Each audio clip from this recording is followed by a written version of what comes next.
মানে ও কিন্তু ডিফারেন্ট, মানে ও খুব স্ট্রং।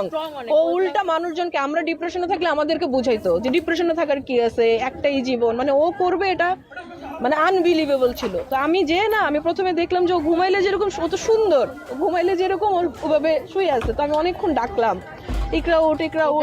আমি ওর পালস দেখলাম পালস নাই। তখন মানে আই রিয়ালাইজ যে শি ইজ নো মোর।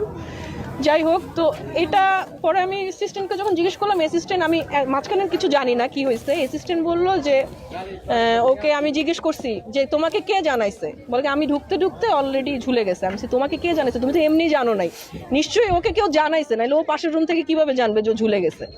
তো বলতেছে আমাকে স্যার ফোন দিয়ে জানাইছে, মানে আলভির কথা বলতেছে।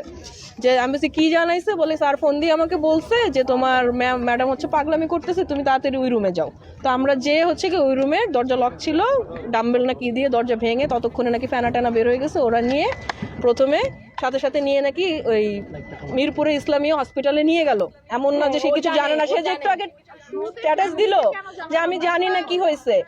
তো এই স্টেটমেন্টটা পুলিশকেও দিয়েছে ওর অ্যাসিস্ট্যান্ট অর্ক, যে স্যার আমাকে জানাইছে, স্যার জানে দেখে জানাইছে। তো যে ও লিখলো আমি জানি না কেন, আমার কিছু বলার নেই স্ট্যাটাসের উপরে। ইকরা অনেক স্ট্রং একটা মানুষ, আমি ওকে চিনি আজকে অনেক বছর। ও ও ও আমার বেস্ট ফ্রেন্ড, আমরা বেস্ট ফ্রেন্ড। ও ও কখনো এগুলা করার কথা না, ও এরকমই না। ও বরং অনেক ডিপ্রেশনে থাকা মানুষকে ও নিজে কাউন্সিল করে করে করে করে নর্মাল লাইফে আনছে, এরকম অনেক।